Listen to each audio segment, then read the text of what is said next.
پیارے آقا نے ارشاد فرمایا، اے لوگو رمضان کے مہینے میں اپنے گھر والوں پر نرمی کرو، بچوں پر نرمی کرو، جو تمہارے ماتحت ہیں ان پر نرمی کرو، جو تمہارے مزدور ہیں، تمہارے انڈر میں کام کرنے والے لوگ ہیں، ان کے ساتھ نرمی کا معاملہ کرو۔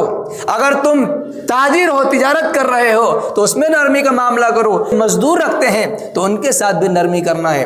گھروں میں بھی بہن بیٹی ہے، ماں ہے، بیوی ہے، ان کے ساتھ بھی اچھا سلوک ہمیشہ کرنا ہے، نرمی کا معاملہ ہمیشہ کرنا ہے، لیکن رمضان کے مہینے میں خاص طور سے اس بات کا خیال رکھنا ہے۔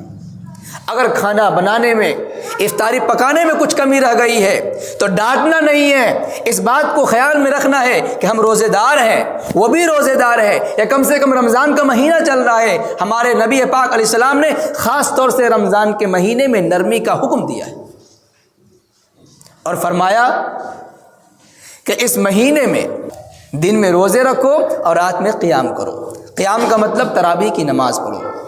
چنانچہ پیارے آقا صلی اللہ علیہ وسلم نے ارشاد فرمایا، من قام رمضان ایمانا و احتسابا غفر له ما تقدم من ذنبہ، کہ جو بندہ رمضان کے مہینے میں قیام کرتا ہے، تراویح کی نماز پڑھتا ہے، تو اللہ پاک اس نماز کی برکت سے اس کے تمام گناہوں کو معاف کر دے گا۔ رمضان کے مہینے میں تراویح جیسی اہم عبادت کی جاتی ہے، یہ مسلمانوں کے لیے خاص تحفہ ہے کہ 20 رکعت نماز ایکسٹرا پڑھنے کا حکم دیا جا رہا ہے۔ رمضان کے مہینے میں صبح سے شام تک عبادت میں ڈوبنے کی ضرورت ہے، لیکن پھر بھی اللہ رب العزت نے اپنے بندوں پر خاص فضل فرمایا کہ چلو اگر تم اپنی خصوصی نہیں کرتے ہو تو چلو میرے حکم کے مطابق کرو۔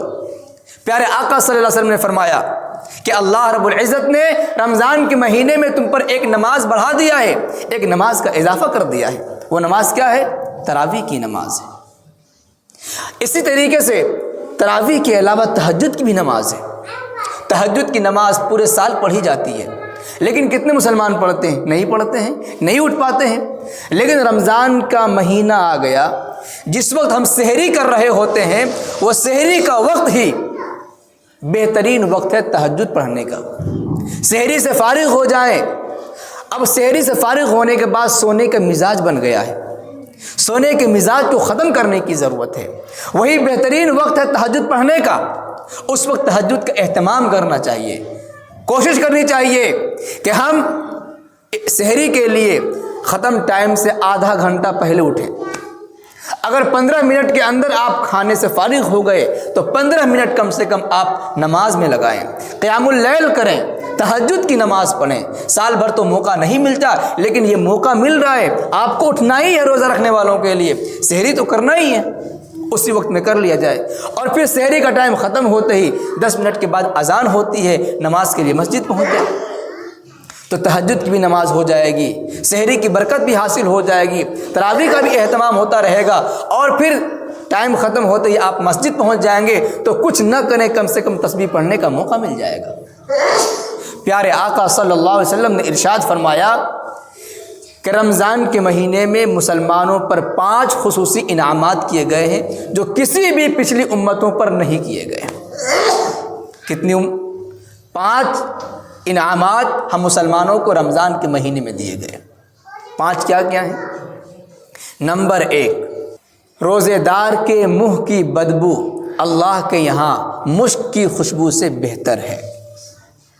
خلوف فم الصائم اطیب عند اللہ من ریح المسک، روزے دار کے منہ کی بدبو مشک کی خوشبو سے زیادہ پسندیدہ ہے۔ نمبر 2، مچھلیاں تک روزے داروں کے لیے دعا کرتی ہیں افطار کے وقت تک۔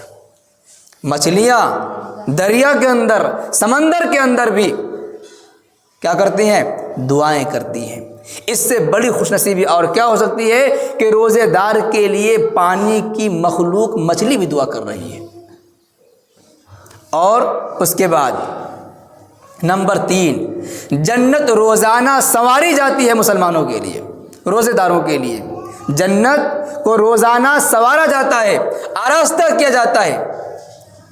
مثلا شادی بیاہ گھر میں ہوتی ہے، بارات آتی ہے تو براتیوں کے لیے کیسا انتظام ہوتا ہے، ٹینٹ لگتا ہے، سجاوٹ ہوتی ہے۔ جنت تو ایسی جگہ ہے ہی جو ہمارے وہم و گمان میں نہ آ جائے، لیکن پھر بھی روزے دار کے لیے جنت کو روزانہ سنوارا جاتا ہے۔ نمبر 4، رمضان کے مہینے میں سرکش شیطان کو قید کر دیا جاتا ہے، جس کی وجہ سے انسان رمضان کے مہینے میں وہ گناہ نہیں کر پاتا جو غیر رمضان میں کر لیتا ہے۔ اور نمبر 5، رمضان کی آخر رات میں مسلمانوں کی دعا قبول ہوتی ہے، مسلمانوں کی دعا قبول ہوتی ہے۔